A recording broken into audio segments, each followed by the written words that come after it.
Ya, untuk, yang kemarin nilai UTS itu sudah ada ya? Mungkin sudah melihat semuanya nilainya? Sudah, Pak. Ya itu, oke lah, nggak begitu jelek sih, lumayan lah kalau menurut saya. Karena memang, dan, ini juga untuk materi-materi saat ini ketika lagi pandemi seperti ini memang banyak yang sebetulnya banyak yang saya cut gitu.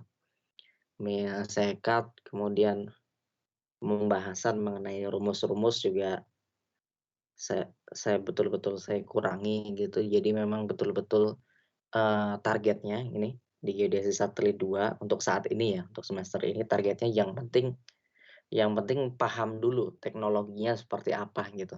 Kalau dari saya sih seperti itu. Penting paham dulu RTK itu gimana cara kerjanya, cara pakainya seperti apa, koreksinya berupa kayak gimana gitu. Yang penting paham dulu lah, nggak usah sampai detil dapat, eee, suatu nilai di situ gimana, dari rumus apa itu, untuk saya kurangi dulu. Kalau untuk, eee, apa namanya, kuliah biasa offline biasanya saya jelaskan sampai ke rumusnya seperti apa. Oke, nah untuk, hari ini kita ingin coba lanjutkan lagi. Ini sebetulnya masih ada satu teknologi lagi yang digunakan untuk pemetaan, materinya ada di sini, yaitu mengenai precise point positioning, PPP, precise point positioning. Nah, ini mungkin, mayoritas belum familiar ya dengan precise point positioning karena memang, konsep teknologinya ini udah lama sebetulnya, udah lama, tapi barangnya itu memang belum ada di Indonesia gitu. Ada tapi terbatas. Untuk pemetaan pun kita nggak sampai saat ini kayaknya belum ada yang pakai precise point positioning untuk pemetaan. Tapi ini teknologi PPP ini nanti, kira-kira ketika BIG mengadakan percepatan untuk penyediaan peta dasar skala besar, ini akan kepakai PPP ini nantinya.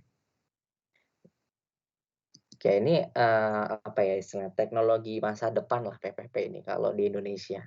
Kalau di Amerika mungkin saat ini udah dipakai PPP ini, tapi kalau di Indonesia belum masuk sepenuhnya teknologinya ke Indonesia. Saat ini kan yang masih rame itu adalah yang RTK, real time kinematic yang kita bahas sebelumnya itu. Nah, itu yang lagi hits lah gitu kalau di Indonesia. Misalkan PTSL itu pakai RTK gitu kan, yang secara masif dilakukan beberapa tahun terakhir, itu semuanya pakai RTK. Dan ada banyak aplikasi lainnya di, macam-macam industri itu mayoritas pakai RTK juga. Nah, itu yang lagi hits sekarang. Nah, PPP ini, teknologi ke depan, teknologi masa depan untuk Indonesia dan pasti, arahnya itu ke sini. Jadi kalau kita lihat arah positioning untuk pemetaan itu akan jadi PPP. Jadi RTK ini umurnya kalau kita prediksi tinggal beberapa tahun lagi RTK ini umurnya. Nanti akan digantikan oleh PPP. PPP itu precise point positioning itu sebetulnya prinsipnya itu sama kayak yang single point positioning. Masih ingat yang kita bahas untuk, yang GPS receiver yang grade-nya adalah untuk recreational atau untuk navigasi. Ketika kita pakai GPS handheld itu sebetulnya kita melakukan single positioning. Positioning menggunakan satu receiver aja. Tapi yang digunakan di GPS handheld itu adalah cuma data pseudorange atau data kode aja. Nah, kira-kira single positioning itu ya seperti yang kita bahas sebelumnya itu, ketika kita pakai GPS handheld, kemudian datanya data pseudorange, minimal itu ada 3 satelit yang harus teramati kan, eee, harus ada 3 satelit. Kenapa, kita tambahin satu lagi jadi 4 satelit gitu kan, karena untuk, mengestimasi yang namanya kesalahan jam. Jadi akhirnya kita tentukan algoritma itu baru bisa berjalan, algoritma yang ada di GPS handheld baru bisa berjalan ketika udah nangkep 4 satelit, seperti itu. Makin banyak satelit yang diamati makin bagus. Nah, untuk single positioning ini tipikal ketelitiannya kan di level meter ya, yang sebelum-sebelumnya kita bahas ketelitiannya level meter, sehingga ini tuh cocok untuk keperluan-keperluan navigasi atau pengumpulan data geospasial tematik gitu, untuk geotagging-nya biasanya, untuk geotagging-nya. Jadi untuk keperluan-keperluan seperti itu aja. Kemudian juga ketika kita melakukan pengolahan data, GPS yang lebih presisi, itu biasanya kita tetap perlu yang namanya proses pengolahan single point positioning ini. Gunanya untuk apa? Gunanya untuk mencari koordinat pendekatan dari titik yang mau kita tentukan koordinatnya melalui pengolahan yang lebih presisi. Biasanya kita perlu yang namanya single position. Jadi banyaklah manfaat single positioning.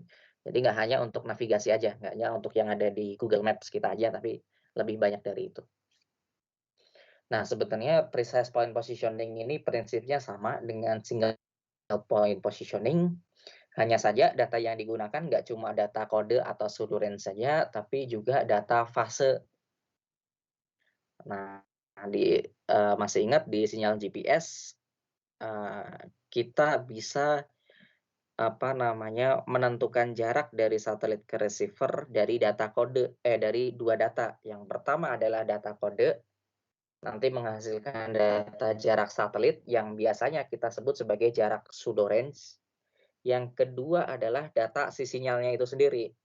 Jadi sinyalnya berupa gelombang elektromagnetik, di L-band ya, band L, dia berupa sinyal, gelombang elektromagnetik. Nah, si gelombang tersebut juga bisa dipakai untuk mengukur jarak dari satelit ke receiver. Kita sebut data gelombangnya itu adalah data fase. Sehingga nanti data fase kita kalikan dengan kecepatan gelombangnya, akhirnya menghasilkan yang namanya jarak fase, jarak dari satelit ke receiver. Jadi ada jarak pseudo range, ada jarak fase. Yang lebih bagus mana? Yang lebih bagus jarak fase. Kalau mau, menghasilkan ketelitian sentimeter, milimeter, itu kita mainnya di jarak fase. Tentunya harus didukung jarak pseudo range juga. Jadi jarak fase sendiri nggak akan berjalan nih algoritmanya. Kita perlu support yang namanya jarak pseudo range. Tapi kalau kita pakai jarak pseudo range aja, nggak pakai jarak fase, itu nggak mungkin kita mencapai ketelitian sentimeter. Jadi paling mentok juga 1 meter gitu. Nah, itu kondisi datanya seperti itu. Oke, jadi perbedaannya seperti itu. Yang single point positioning pakai data kode atau pseudo range, yang precise point positioning pakai data fase dan pseudo range. Oke, kemudian juga sama bahwa, kita kan mengenal di GPS handheld atau single positioning juga ada mekanisme koreksi. Walaupun nggak semua GPS handheld ada fitur koreksi, contohnya koreksi yang WAAS yang kemarin ya, Wide Augmentation, Service. Jadi, di precise point positioning juga sama, ada mekanisme untuk koreksi. Kalau untuk PPP itu pasti diberikan koreksi. Kalau yang single point positioning kan enggak ya, yang WAAS itu opsional, bisa pakai, bisa enggak gitu. Kalau yang precise point positioning pasti diberikan koreksi. Itu perbedaannya dulu dengan single positioning. Dan baru kita masuk ke precise point positioning. Nah ini, untuk menjalankan precise point positioning itu bisa secara real time maupun post processing. Kalau real time itu ya kayak yang RTK, hasilnya kita peroleh saat itu juga di lapangan koordinatnya. Kalau yang post processing berarti kita akuisisi data dulu di lapangan, kita nggak tahu hasil koordinatnya berapa, kita bawa pulang baru kita proses. Nah, itu post processing. Jadi bisa secara real time maupun post processing. Oke, kemudian koreksi PPP itu dia koreksinya dalam kerangka referensi ITRF 2014. Ini kerangka referensi terbaik yang kita punya gitu.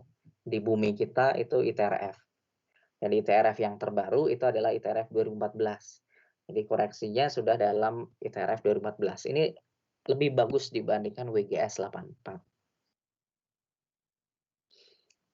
Iya, ini yang terbaik. Ini kerangka referensi terbaik. Nah, dalam penyediaan koreksinya tersebut, itu IGS atau International GNSS Service itu berkolaborasi dengan 200 organisasi yang lokasinya berada di sekitar 80 negara di dunia. Jadi kolaborasinya berupa apa? Kolaborasinya berupa pengumpulan data GPS atau GNSS dari kurang lebih itu sebanyak 300 stasiun GPS kontinu yang tersebar di 80 negara tersebut. Jadi dari 300-an GPS kontinu tersebut nanti diolah datanya, diolah di processing center mereka, kemudian menghasilkan koreksi. Koreksi yang disediakan di sini untuk PPP itu adalah berupa precise satellite ephemeris dan koreksi untuk kesalahan jam. Dalam hal ini adalah kesalahan jam satelit. Jadi sebetulnya koreksi yang diberikan PPP itu cuma 2 itu aja. Koreksi orbit satelit, yaitu mengenai posisi satelit, yang kedua adalah koreksi jamnya, cuma 2 itu aja yang dipakai. Iya, dengan 2 koreksi itu aja bisa mengimprove ketelitian sampai sentimeter. Nah, ini hebatnya si PPP. Jadi yang kita butuhkan cuma 2 itu aja, koreksi posisi satelit sama koreksi jamnya.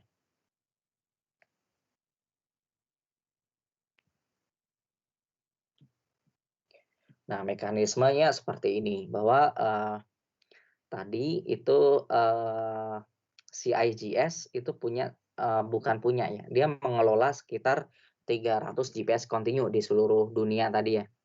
Kita namakan jaringnya adalah ya jaring IGS lah gitu, seperti itu.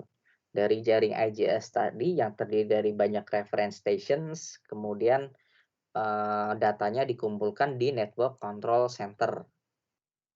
Di network control center ini dihitung koreksinya, yaitu koreksi orbit satelit dan jam satelit. Ya, itu yang dihitung koreksinya. Nah, koreksi tersebut nanti diupload. Koreksi tersebut diupload ke satelit komunikasi. Kita namakan contohnya satelitnya adalah geosatelit gitu. Kalau di Indonesia itu satelit komunikasi itu contohnya satelit Palapa. Kita upload ke satelit tersebut. Nah, satelit tersebut nanti ngirim ke user. Bukan otomatis ngirim ke user ya, tapi sebetulnya user itu download gitu. Download data tersebut. Datanya berupa apa? Berupa koreksi orbit satelit dan jam satelitnya. Oke, kalau udah masuk ke user, ya udah diolah seperti biasa gitu. Diolah seperti biasa, konsep pengolahannya sama dengan single point positioning. Cuma dapat koreksi tadi itu, gitu. Oke, selain mekanisme dari satelit, pengiriman data melalui satelit seperti ini, itu juga pengiriman datanya bisa melalui jaringan internet kita. Nah, ini untuk yang post processing PPP. Jadi post processing ini pilihannya banyak ya untuk orbit satelitnya. Untuk koreksi orbit satelitnya pilihannya ada banyak karena ya post processing. Mau diolah 1 hari setelahnya, mau diolah sebulan setelahnya, ya post processing itu kan. Nah, di sini ada beberapa macam informasi orbit, mulai dari ultra rapid ephemeris.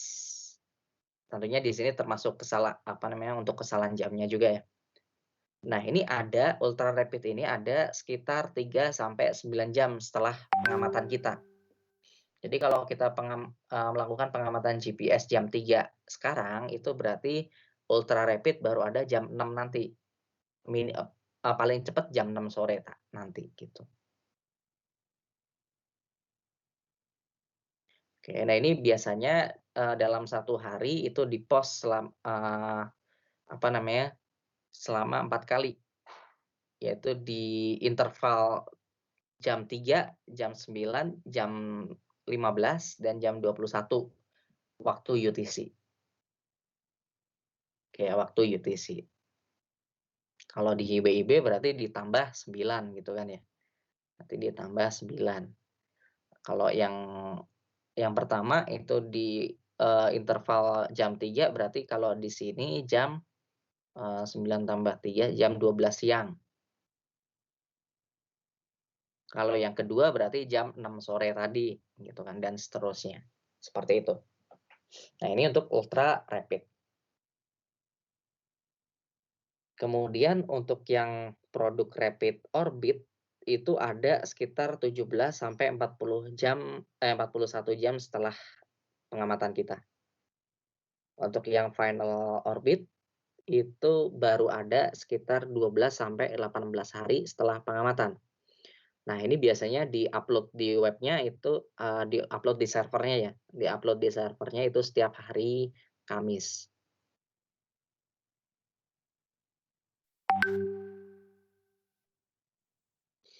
Oke, kira-kira gambarannya seperti itu. Nah, ini, tergantung kita mau, mencapai level ketelitian berapa. Kalau mau mencapai level yang sangat precise banget, ya kita harus pakai final orbit, tapi konsekuensinya kita harus nunggu sekitar 12 sampai 18 hari setelahnya. Tapi kalau nggak butuh teliti-teliti banget, level desimeter oke, ya udah kita pakai ultra rapid atau rapid seperti itu. Nah, kemudian, untuk yang real time service-nya itu juga, bisa dengan menggunakan PPP. Jadi konsepnya sebetulnya sama dengan RTK ya, untuk pengiriman koreksinya. Jadi koreksinya itu dikirimkan dari satelit komunikasi tadi atau dari internet, itu dengan format RTCM seperti ini, sama dengan RTK. Formatnya RTCM masuk ke receiver kita, langsung nanti dikoreksi koordinatnya. Kemudian langsung di-display koordinat yang sudah dikoreksi berapa. Koreksinya berupa apa? Berupa ya tadi, orbit satelit sama kesalahan jamnya. Nah, ini udah di-package di dalam RTCM ini, si koreksinya.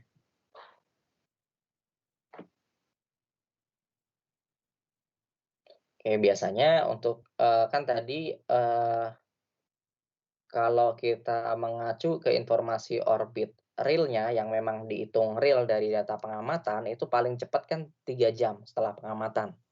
Sedangkan di sini kita perlu saat ini juga, detik ini juga gitu kan. Nah, ini gimana? Dari ketiga ini ultra rapid, rapid sama final orbit itu nggak ada yang bisa kita pakai untuk real time service. Tapi di sini kita bisa melakukan yang namanya prediksi. Kita bisa melakukan yang namanya prediksi orbit satelit dan kesalahan jamnya itu bisa. Ya, nah ini hasil prediksinya. Hasil prediksi kesalahan orbit itu kita bisa mencapai ketelitian level 10 sentimeter. Kalau yang aslinya tadi final orbit yang nunggu 2 minggu itu ketelitiannya bisa kurang dari 5 sentimeter. Ya nggak jauh-jauh amat lah. Ini intervalnya 15 menit sama. Kemudian untuk kesalahan jamnya itu ya lumayan beda sih antara yang, dihitung dari data pengamatan asli dengan yang prediksi. Tapi di sini udah sangat berguna nih si prediksi ini. Dengan data yang demikian ini, itu bisa kita hasilkan ketelitian koordinat sampai level sentimeter. Kalau yang final aslinya, Yang kita harus nunggu 2 minggu tadi dengan kondisi ketelitian datanya seperti ini menghasilkan level milimeter biasanya, kalau di pengolahan data, level milimeter. Tapi kan nggak bisa untuk real time kan, harus nunggu 2 minggu. Yang bisa kita gunakan untuk real time adalah yang predicted ini. Nah, ini paling mentok sentimeter, nggak bisa milimeter nih, kecuali kita bisa mengimprove kesalahan orbit dan kesalahan jamnya ini. Oke, kira-kira gambarannya itu seperti itu. Kemudian, PPP ini juga, masih punya kekurangan ya. PPP ini masih punya kekurangan. Salah satunya dari, convergence period-nya. Jadi, untuk mendapatkan ketelitian posisi sampai level sentimeter, itu dibutuhkan apa ya, bukan dibutuhkan, kita harus menunggu sekitar 20 menit paling cepat atau lebih. Nah, kita misal, ingin menentukan koordinat suatu titik di lapangan nih, pakai PPP, pakai single receiver ya, PPP, taruh di titik itu. Nah, kita harus nungguin selama 20 menit paling cepat tuh, atau lebih, baru dapat, ketelitian sentimeter. Kalau cuma 5 detik ya nggak bisa, kalau cuma 5 menit nggak bisa. Gambarannya itu kalau kita baru 5 menit itu levelnya masih meter gitu, atau paling bagus puluhan sentimeter. Nah, kalau, level di bawah 10 sentimeter itu kita harus nunggu 20 sampai 30 menit. Jadi lumayan lama kan. Ini lumayan lama untuk, satu titik tersebut. Jadi kita harus menunggu, selama itu untuk mendapatkan level sentimeter.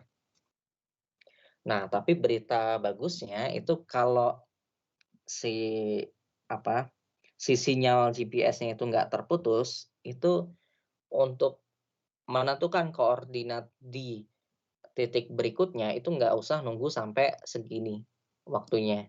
Jadi langsung bisa, digunakan untuk menentukan koordinat, di level sentimeter. Nah, ini kenapa lama gitu, kenapa kita perlu waktu 20 sampai 30 menit. Nah, ini berkaitan dengan masalah, apa ya, menyelesaikan nilai ambiguitas fasenya. Jadi sebetulnya yang jadi persoalan di PPP itu adalah masalah untuk mencari bilangan bulat dari ambiguitas fasenya. Nah, ini pekerjaan sulit, makanya perlu waktu 20 sampai 30 menit. Bukan karena algoritmanya sepanjang itu, sehingga perlu waktu lama gitu kan, hardware receiver-nya lemot, enggak, tapi kita memang perlu data sebanyak itu. Data sebanyak epoch itu, epoch-nya sebanyak 20 hingga 30 menit gitu. Jadi nggak hanya berkaitan dengan hardware processing-nya aja, tapi memang kita perlu data sebanyak itu. Ini salah satu kekurangannya. Sampai sekarang mungkin, eee, ya nggak beda jauh lah, masih segitu juga gitu. Walaupun ada improvement-nya di sampai tahun 2021 ini. Nah, ini bagaimana cara kerja si PPP ini. Jadi dari, reference stations yang digunakan untuk menghitung koreksi tadi, data kan dikumpulkan di network data center lah, dikumpulkan di situ semua kan. Reference station-nya itu berupa jaring GPS continue. GPS continue itu pasti dual frekuensi itu. Pasti minimal dual frekuensi, nggak ada GPS continue atau coarse itu yang single frekuensi itu nggak ada lah. Semuanya dual frekuensi, spek tinggi semua. Nah, semua data tersebut dikumpulkan di network data center. Kemudian, data pengamatan GPS tersebut diolah. Eee, apa ya, konsep pengolahannya, itu yang pertama itu menggunakan kombinasi linier.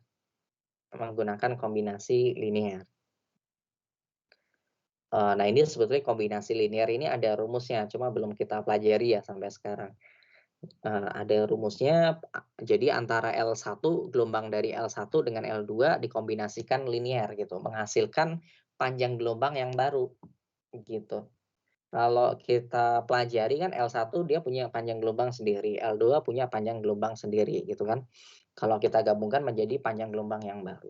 Kalau L1 dan L2 dikombinasikan linear, maka konsekuensinya adalah orde pertama dari bias ionosfer itu hilang. Jadi bias ionosfer itu, kita bagi menjadi beberapa orde 1, 2, 3, dan seterusnya. Yang paling gede itu adalah orde satunya. Kalau kita pakai mekanisme kombinasi linear, itu orde 1 bias ionosfer hilang. Ya hilang aja otomatis, nggak usah kita pikirin. Pokoknya kalau kita pakai rumus kombinasi linear, dia hilang. Cuma konsekuensinya itu ada noise yang diperbesar di situ. Ada noise yang diperbesar, noise, dari yang lainnya, seperti itu. Nah, kenapa penting menghilangkan orde pertama dari bias ionosfer? Karena bias ionosfer orde pertama itu termasuk bias yang paling gede di data pengamatan GPS kita, itu biasanya gede banget.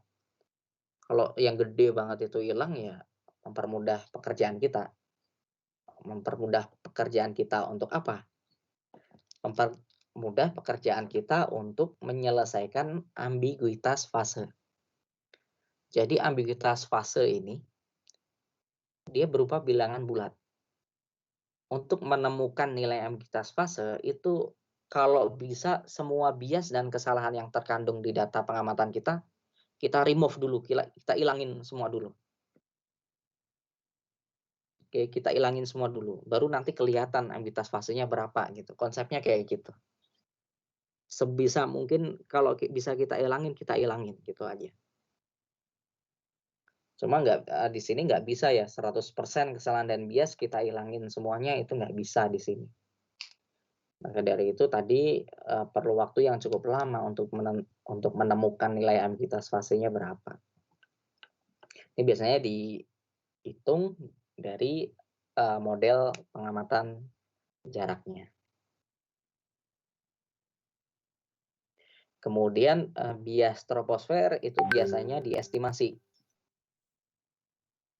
barengan dengan parameter ambiguitas fase, biasanya diestimasi. Jadi nggak dari model gitu, enggak.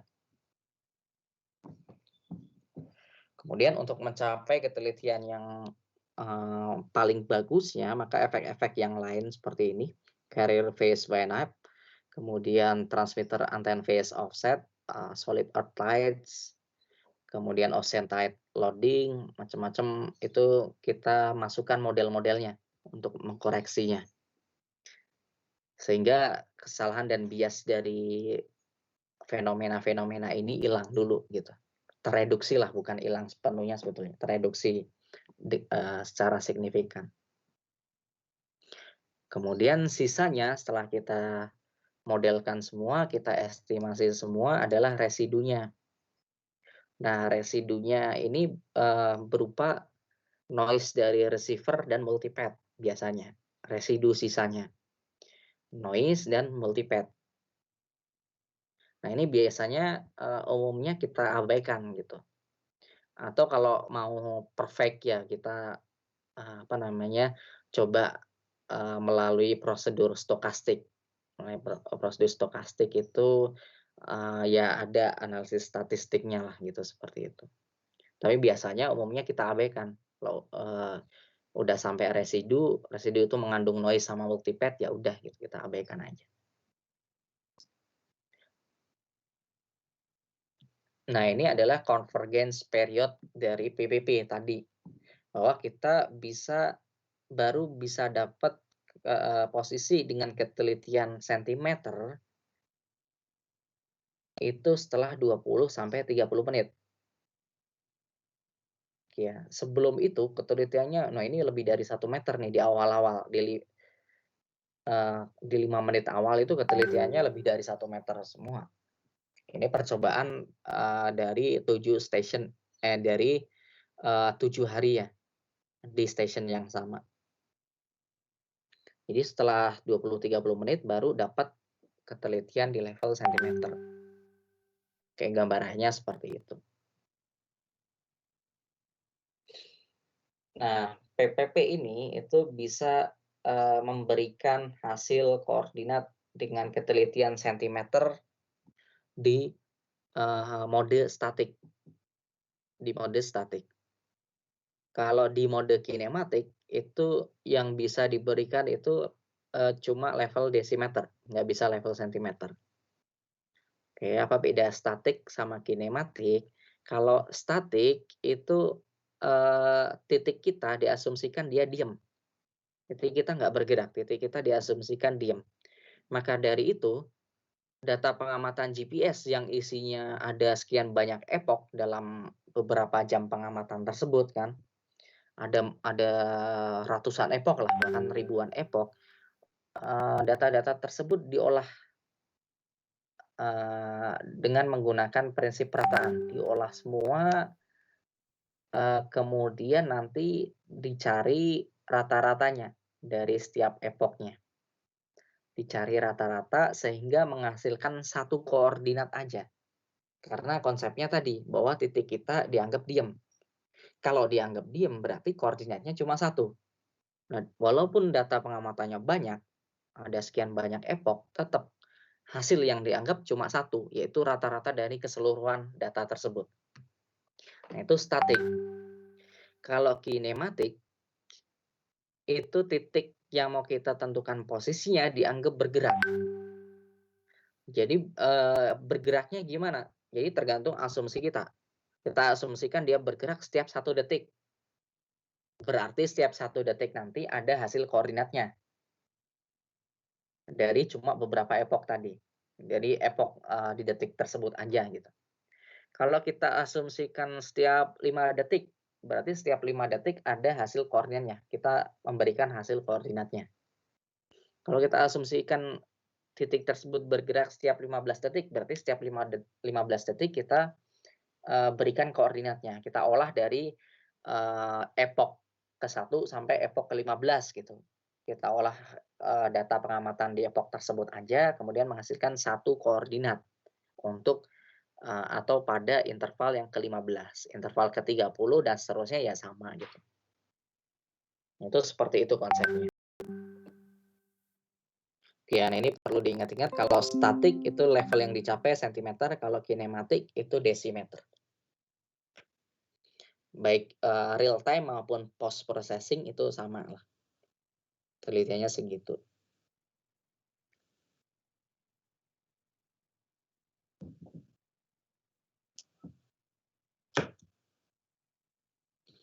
Oke, kemudian, selanjutnya adalah kalau kita bandingkan dengan RTK itu seperti apa PPP?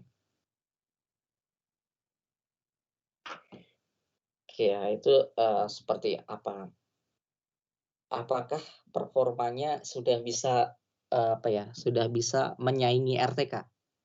Atau bahkan sudah bisa menggantikan RTK? Nah, ini kita lihat bahwa kalau PPP itu, tujuannya, fokusnya itu 3 ini, bahwa dia ingin menentukan posisi titik di level sentimeter, kalau statik. Kalau kinematik di level desimeter tadi, tapi tetap, terus di-improve kalau bisa sampai sentimeter.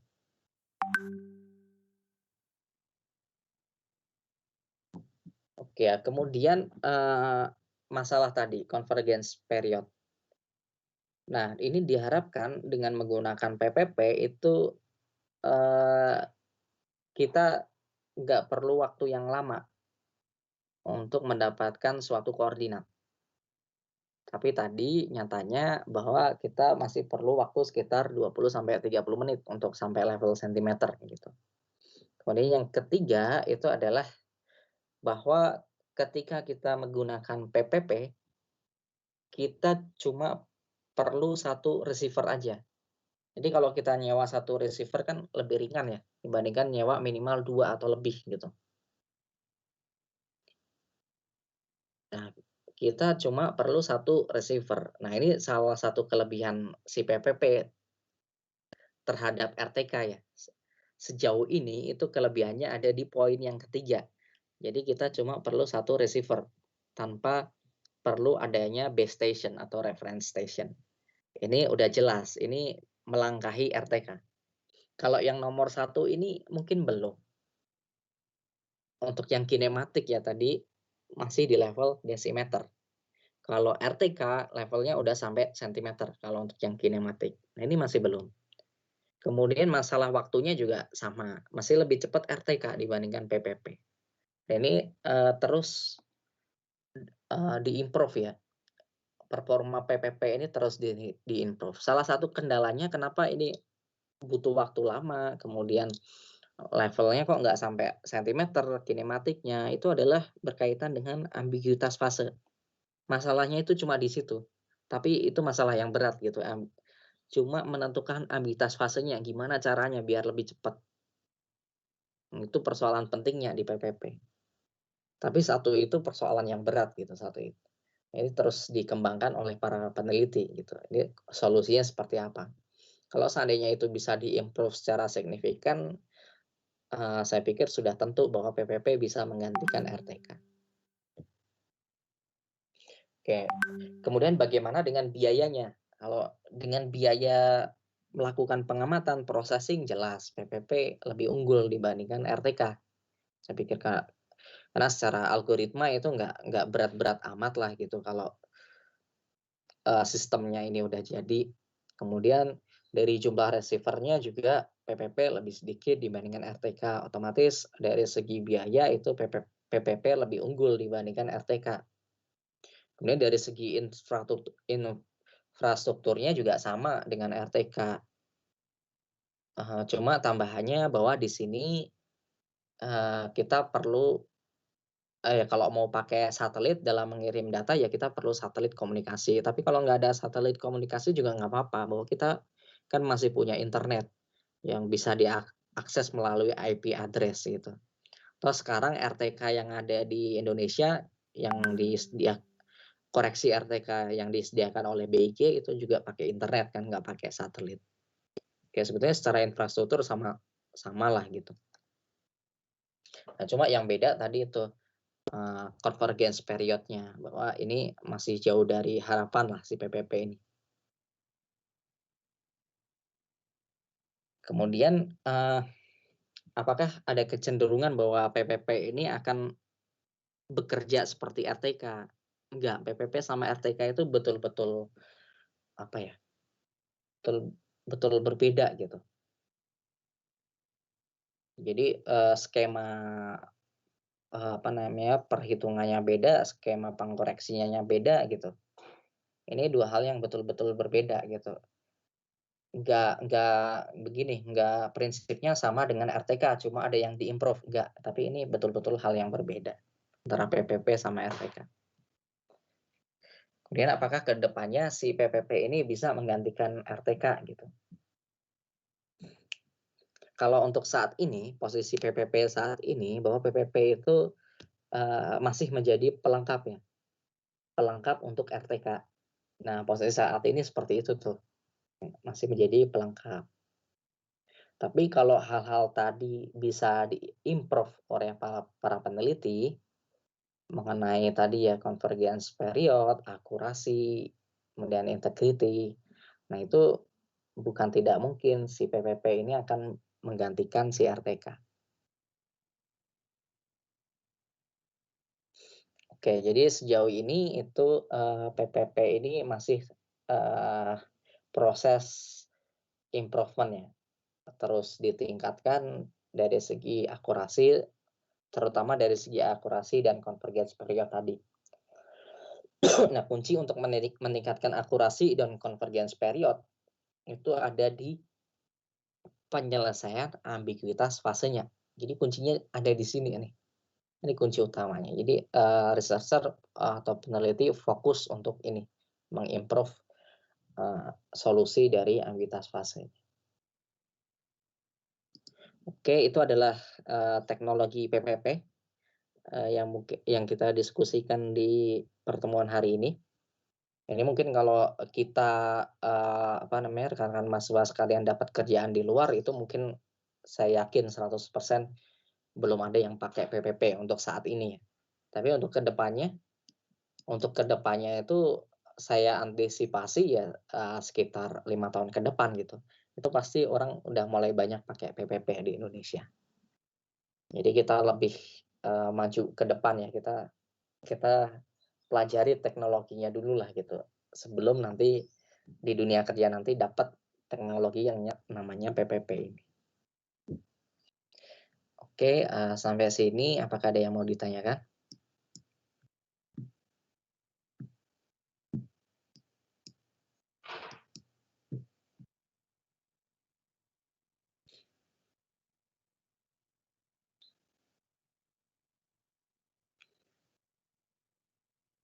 Bagas, ada yang mau ditanyakan? Mau nanya Pak, kan tadi Iya. aku bilang kalau misalnya di Indonesia pemerintahnya belum menggunakan PPP ini, itu tuh kendalanya kenapa ya? Terus kalau misalnya udah pakai, apakah masyarakat umum bisa memakainya secara bebas atau gimana Pak? Oke, kendalanya itu mungkin ada di infrastruktur ya. Jadi kita belum menyiapkan infrastruktur untuk PPP kalau di Indonesia. Kalau untuk RTK kan, ya sebenarnya, kalau untuk RTK itu kan udah ada oleh BIG. Sebenarnya RTK itu bisa tanpa course-nya BIG, tapi untuk mengimprove, hasil lebih baik itu kita pakai course-nya BIG untuk, memberikan koreksi RTK-nya dan untuk efisiensi juga. Nah, kalau PPP itu memang belum ada. Kemudian, dari segi infrastruktur yang disediakan pemerintah belum ada. Dari segi infrastruktur si GPS receiver-nya itu juga belum masuk gitu. Bahwa kalau kita mau pakai PPP kan receiver-nya harus support, bahwa dia harus, bisa menerima koreksi yang kayak tadi gitu kan. Nah, itu seperti itu. Kemudian apabila si PPP ini nantinya masuk ke Indonesia itu ya sama dengan RTK, semuanya bisa pakai gitu, semuanya bisa pakai PPP. Nah ini nggak tahu kalau ini ya, kalau layanan koreksinya seperti apa. Kalau, layanan koreksinya itu disediakan oleh BIG sendiri itu biasanya gratis. Tapi kalau layanannya untuk pemberian koreksi kesalahan orbit dan jamnya tadi kita bergantung ke luar, itu nggak tahu gratis atau enggak. Kira-kira seperti itu. Baik Pak, terima kasih.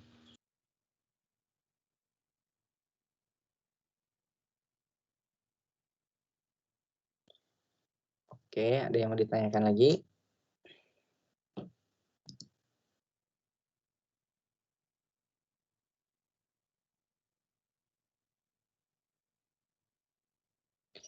Oke, mungkin ini udah mau 1 jam ya.